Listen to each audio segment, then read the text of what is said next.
Okay, to try to keep us on track a little bit, I thought I'd go ahead and cover what we're going to look at in Chapter 12. As you can see on the screen, I'm going to be talking from the book, uh, and I know that's kind of tedious and or boring, but just want to highlight the things that are in your book. You'll notice this is not exactly the same version of the textbook that you have, but I don't think much really changed since the last edition. So I'll be talking over these pages in the book, and you can follow along in yours and or make some notes if you would like, but I'm just going to talk through the book. I apologize there won't be handwritten notes then to summarize today's lecture. Anyway, as you can see here, the title chapter 12, it says Thermodynamic Property Relations, and as I told you at the beginning of the course,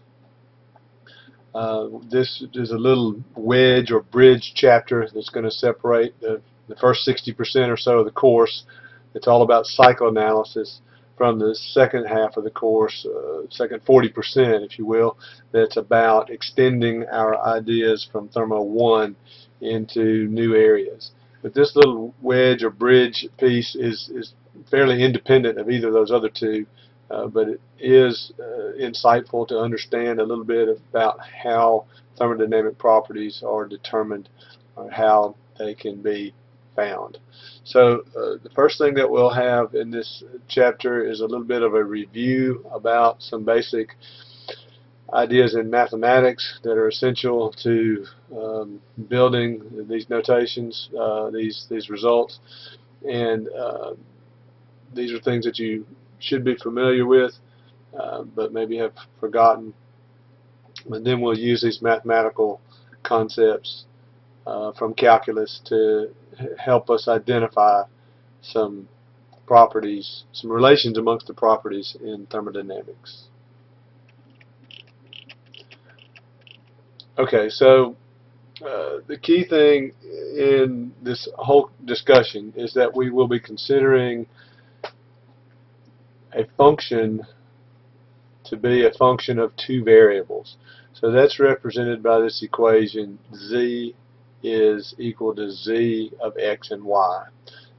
Now that's obviously very abstract, that we could have any function of two other variables, but bear this in mind, that we learned in Thermo 1 that for pure substances, the properties of a pure substance are dependent only on two other properties. In other words, we can consider any property of a substance to be properties of any other two properties. I guess I used the word properties too many times in that last sentence. But for example, we can consider enthalpy to be a function of pressure and entropy, for example, or really enthalpy as a function of pressure and entropy. You know, we can. So the context ultimately for us will be looking at these variables as thermodynamic properties and looking at their relationship uh, among each other, the way the properties fit together. But here in the abstract, and we're backing up and just looking at the mathematical basis for this, I just said that if we had any mathematical function z that's a function of two variables x and y, what can we say about that function in particular, how that function changes? Okay, so if we're considering here he's showing a function of a single variable, but we're looking at the slope of that function as it changes from one location x to another location x plus delta x. So we're going to be very concerned here with changes in the properties and trying to relate changes in one property z to changes in other properties x and y. So that's what this is all about. All right, so um, I'm going to skip over this, and we'll come back to this when we have an example. But let's continue on with looking at a function of two variables and talking about changes in that function and how it relates to the other two variables.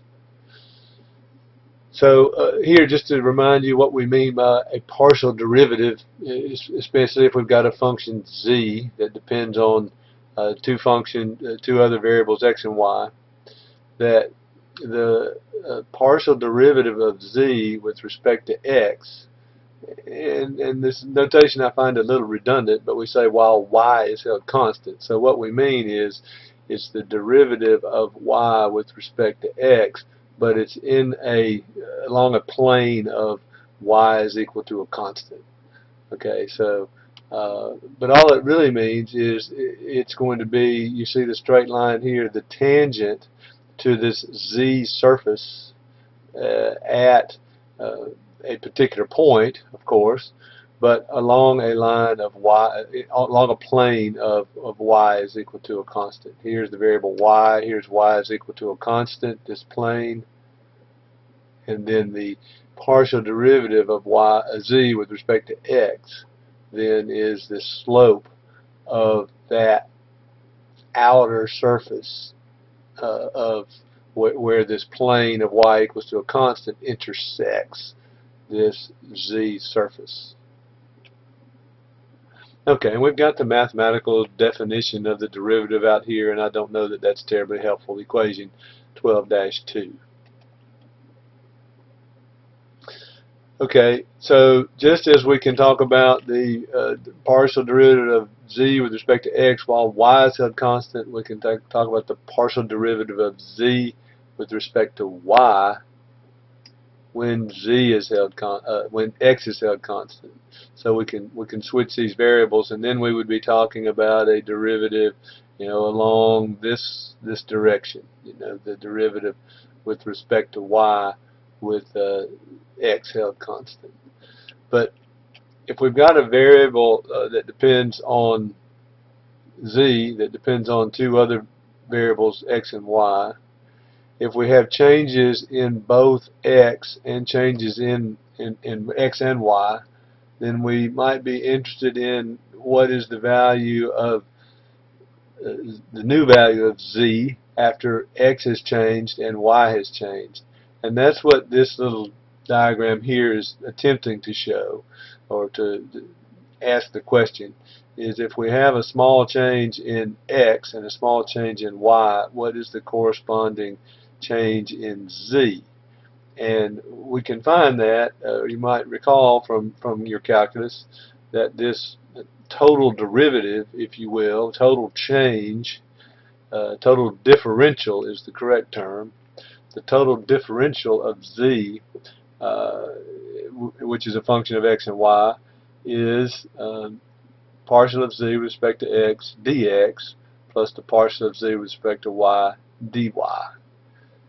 So this is the total differential, and this equation then is going to become a keystone to help us understand or derive these Maxwell relations that are fundamental to property relations in thermodynamics. So dz, and remember we're thinking of z as some property, maybe that's enthalpy, that is a function of two other properties, temperature x and entropy y. So in that case we can find the change in enthalpy based on changes in temperature and changes in entropy, for example. Okay, but it could be any one property, thermodynamic property, can be considered as functions of any two other properties. Okay, so we want to zoom in on this equation and interpret it in a little bit different way, and let's do that right here. This equation 12-4. This is the same equation, but we got rid of those terms that were here, and we put in m and n. And what's the point of that? Well, we're just going to let m be dz dx at y equals to a constant. That's what it was before. And n is dz dy at x equals to a constant. That's what it was before.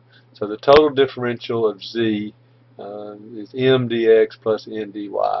Well, here's what we want to investigate, and this is what becomes an important relationship, is that we can take the cross derivative, if you will, of z, take the derivative of m with respect to y now. So dm dy is going to be the second derivative of z dx dy, and if we now take the cross derivative of n, that is, take the derivative of this term with respect to x, we have this result, d second z dy dx. Well, if these are exact differentials, then these two things have to be equal. It doesn't matter whether we take the second derivative of z with respect to x first or with respect to y first. This term, dn dx at constant y, is the same as dm dy at constant x. And that's what this important result 12-5 says, that if we take the cross derivatives of these things, they are going to be equal. Okay? So we will use this along with some thermodynamic property relations to derive, to recognize the Maxwell relations. The Maxwell relations. Okay, these next two things in this section, not too keen about the development, but you might just put as a note, it can be shown that, equation 12-8. And what is that? This is what how your intuition would lead you. It says that dx dz with y equals to constant is the same as 1 over dz dx at y equals to a constant. And again, if you didn't know anything about calculus, but you understood fractions, you might write that down and accept that as a truth without knowing anything about calculus. So he's got a little proof of it for you here, but there you go. Dx dz at y equals to a constant is the same as 1 over dz dx with y equals to a constant. And likewise, this so-called cyclic relation, that if we multiply these things together, derivative of x with respect to y with z constant times the derivative of y with respect to z with x constant, and the derivative of z with respect to x with y constants. Notice that we're going xy, yz, zx. That if you look at that again as fractions, the delta y's cancel, the delta z's cancel, the delta x's cancel. You think you'd come up with 1, but that's actually going to be equal to -1. And again, it's just one of those it can be shown type of things, and it might be useful for us.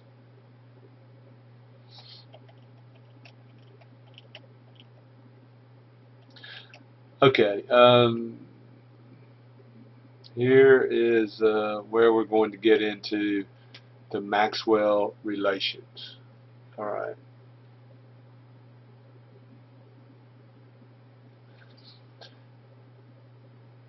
So,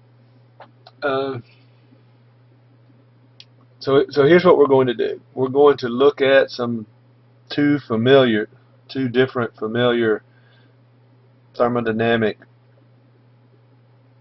truths that you see here, equation 12-10 and 12-11, and hopefully those are familiar to you. I don't know if you'll recall back in Thermo 1, but we derived something called the TDS equations. I called them that, TDS, because one equation said TDS is equal to du plus PdV, and the other one said TDS is equal to dH minus VdP. And those things are, I just call it a tautology or an identity They are relations among thermodynamic properties, and therefore they're always true. They're just things that are true. It's like sine squared plus cosine squared equals 1, that we can say TdS is equal to DH minus VdP. Well, here those have been rearranged intentionally to represent du and dH in terms of TdS and PdV and BDP. So there you have it. There are two other thermodynamic properties that we can derive or consider that are based on the definition of some important thermodynamic functions that we have never considered.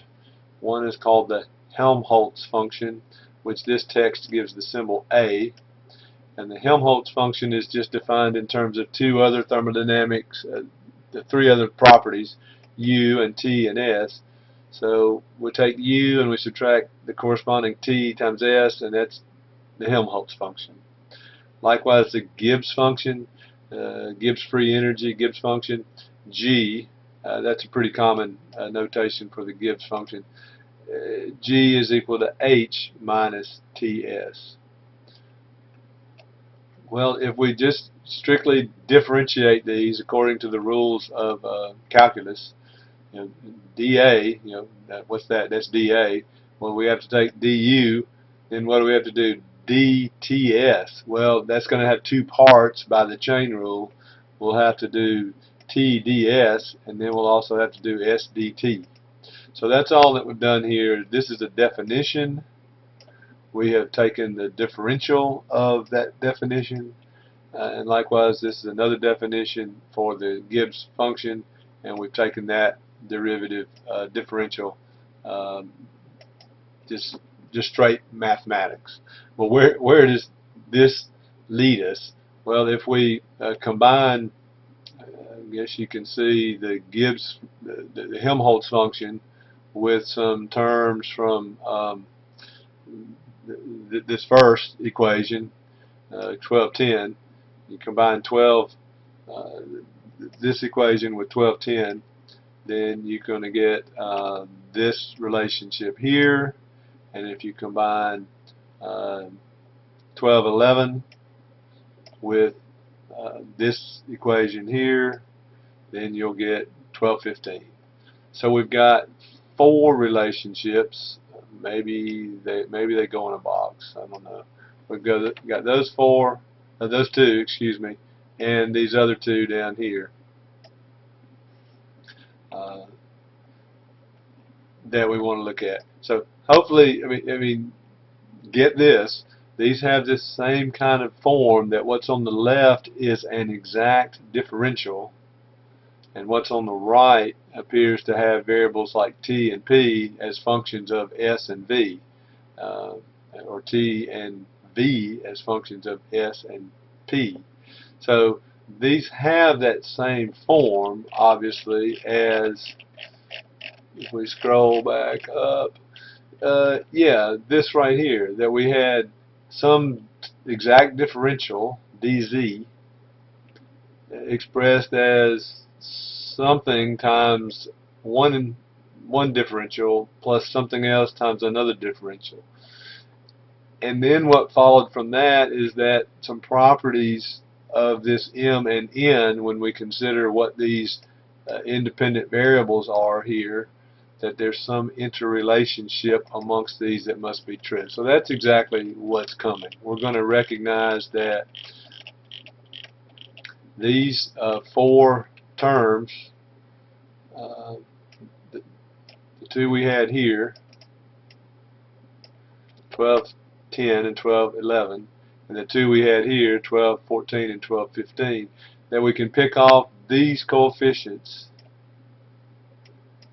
and look at their derivatives with respect to the opposite variables here. What do I mean? Well, T and V, partial of T with respect to V with S held constant, is going to be related to the partial of P with respect to S with V held constant. And that's exactly what we see down here. That they've taken that coefficient T, said that dm dy with x held constant is the same as dn dx with y held constant, and that's where you see these relationships coming out. So these four relations, one comes from each of these four equations that we were just looking at: 1210, 1211, 1214, 1215. We can pick off those coefficients and the independent variables that are used in those equations, and we can write these Maxwell relations. And so, paragraph here, these are the Maxwell relations. They're listed here. They're in this little scroll in figure 1218. I don't know how important that is. But step back and what is it saying? It says, for example, that there's these relationships that must exist among these properties. Well, some of these things in these properties we can measure, and other things we cannot. For example, we can measure temperature very readily. We discovered thermometers, and we can measure those, measure temperature. Pressure is also easy for us to measure. We make pressure gauges. We can measure pressure. Specific volume is not that hard to measure. If we measure the total volume of a vessel, and we know how much mass is in there, we can measure that. We can measure the specific volume. On the other hand, entropy is something we can't measure. We don't have an entropy gauge, an entropy meter. We can't set up an experiment and measure entropy. So this relation gives us one means of relating entropy to changes in temperature, specific volume, and pressure, for example. Same thing is true here, a different relationship, or an apparently different relationship, but then we've got entropy related to temperature and pressure and specific volume. Entropy related to pressure and temperature and specific volume. Entropy related to pressure and temperature and specific volume. So this gives us several roads we can go down to evaluate changes in entropy. If we can find out something about entropy, then we can fall back to one of our earlier relationships, for example, equation 1210, to relate changes in entropy and temperature and pressure and specific volume. We can measure pressure and temperature and volume. We can find out something about changes in entropy from the Maxwell relations. We can find out changes in internal energy. And similarly for enthalpy. We can find out about changes in enthalpy based on measured volume, measured pressure, measured temperature, and what we learn about entropy from the Maxwell relations. So that's really the big picture here. That's the big picture here, is that the Maxwell relations give us some new identities that must be true, relations among thermodynamic properties that give us a way to find things that we can't measure directly, specifically entropy, in terms of things that we can measure directly, things like pressure and temperature and specific volume.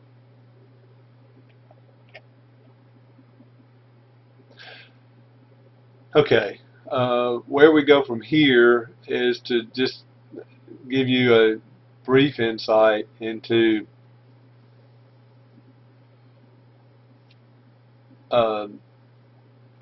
how these relations might be used in a very simple setting to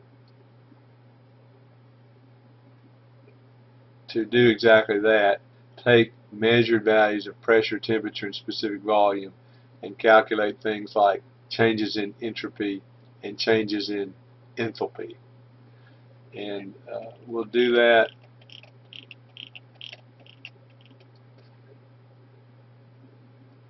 here with what is called the Clapeyron equation. that comes from that third Maxwell relation that relates pressure and temperature to entropy and specific volume. So if we consider a phase change process, remember when we have a change of phase, pressure and temperature are related. So anytime there's a evaporation or solidification or vaporization from a solid into from a solid to a vapor, then pressure and temperature are related.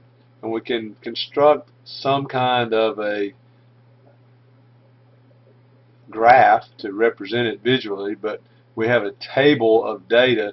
If you go back and look in the steam tables, for example, we have a table of data that says for every temperature that we list in there, the corresponding saturation pressure. In other words, there's a specific relationship between temperature and pressure.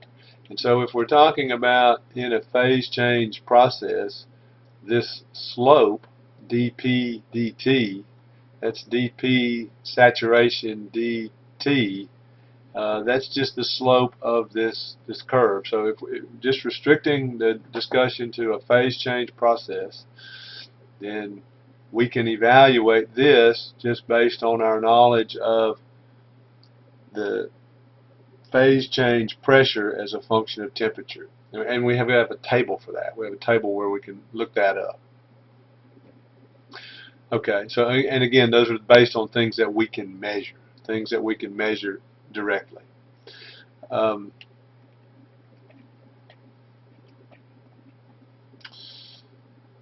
So what else then changes? If we're talking about a phase change process, and for example, maybe if we want to just consider going from saturated liquid to saturated vapor, if we think about integrating this or evaluating this change in entropy with respect to a specific volume,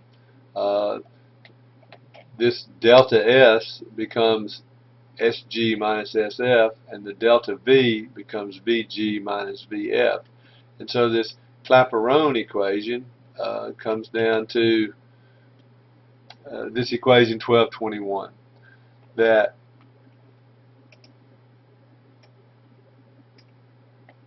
the rate of change of pressure with respect to temperature for the saturation curve is equal to this ratio of delta S, SFG, divided by VFG. So again, what it means is that we can then find out something about SFG, which we can't measure directly through measurements of dP dt and this VFG, which we can measure. We can measure the change in specific volume as we go from, say, liquid to vapor.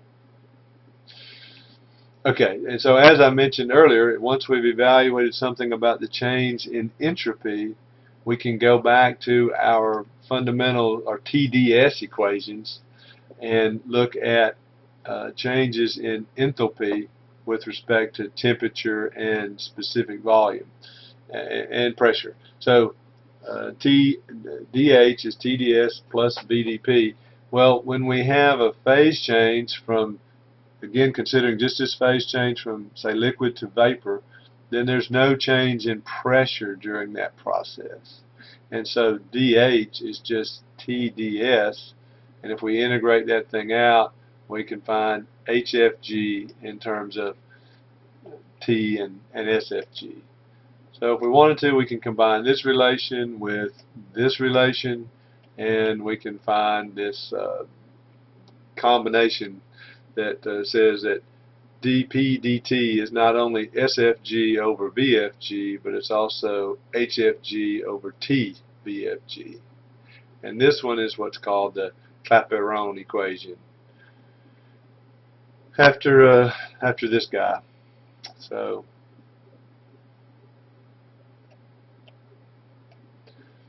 Okay, and it goes on to mention that this could be not only liquid to vapor transformation, but it could be any two phase changes. Change phase from liquid to solid, or solid to vapor, or vapor to solid, whatever. Okay, in order to put this equation into practice, uh, what's required is we need to be able to approximate this derivative based on some tabular data. And that's where I'm going to go roll back to the beginning of the book here, the beginning of this chapter, to remind you about this. Many of you have had the pleasure of taking ME 349 already, and that's where we talked about a lot of things that come up in engineering analysis. And one of the things that comes up is how do we approximate the derivative of a function when we only have some discrete values, like in a table, that's available for us to work with. So in 349, at least when I taught 349, we looked at several ways to do that. We looked at something called a forward difference approximation, and something called a backward difference approximation, and then something that's called a centered or central difference approximation. You can use any of those, but again, those that were with me in 349, you'll recall that the most accurate or the most unbiased estimate is going to be the so-called central difference. And that would be a case where we've got a point at which we want to know the derivative, and in order to estimate that derivative, we'll make use of information on the in front of or ahead of the current point, and then another location behind the current point. So this is the idea of the central or centered derivative. And I don't know what this example is they've got here in the book, but they've got a little formula for you. The result is literally this, that we increment, he's looking for, wants to approximate the specific heat at whatever, 300 K. So what does he do? He goes 5 degrees K ahead and 5 degrees K behind. That is 305 K and 295 K. And he gets a value for H ahead and a value of H behind, and then he divides by that delta T. So the dH dt is approximately equal to delta H delta T, where we've stepped ahead. The delta T, we went plus 5 degrees and we went minus 5 degrees, and we evaluated those 2 points, took the difference. He calculates this at 300 degrees K, and lo and behold, it's exactly the textbook value that you would find, because it's a very nice function. How well this works clearly depends on how well behaved this underlying function is. If this function is very noisy, and or if we have a very coarse set of data that describes this function, this pink line here, then this method may not work out so well. But we can use this to approximate the derivative. Then we can use that Clapeyron equation to estimate the properties for a substance. I think we're just about out of time. I'm going to just look at an example, hopefully, where he's done this. Here's his example 12-5 in this edition of the book.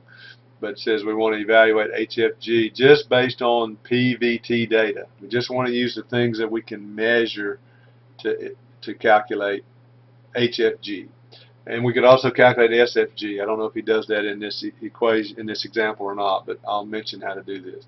So he says really all we have to do is implement the Clapeyron equation. The hardest part is to approximate dP dt. So just like we looked at there in the little example, if we're looking at 20 degrees C and we want to estimate dP dt, we can go up to the next level of temperature in the table, and then go down to the previous level of temperature in the table and approximate this derivative. So let's see if that's not what he's done. First, he looked up VFG, or VG and VF, and calculated VFG. And then he did this approximation that I just mentioned. He said he wants to know the dP dt saturation at 20 degrees C. So he went up to the next level in the table, 24 degrees C, and he went down to the previous level of temperature in the table, 16 degrees C, and he found the corresponding values of saturation pressure. So he's looked those up, he divides by the delta T, and this is the approximation to that derivative. So plugging all these into the Clapeyron equation, he's got, note that he had to use you have to use absolute temperature in this equation. So he's converted that 20 degrees C into degrees Kelvin. Here's his VFG. Here's the approximate dP dt sat. And then it's just got a units conversion here, and it is a magnitude 1 units conversion. He comes up with 182.40. And he says if you go and look it up in the table, it's actually 182.27. Well, why are they different? Well, he's blaming it on this approximation to the derivative, and that's true. But a better way to interpret that is that it's because of the limited fidelity of the data in the table. In other words, they're only on 4 degrees C differences. If we had data every 1 degree, that would give us a much better approximation for dP dt. Okay, that's all I've got. Hope you have a good day and good luck on the test that you have on Tuesday.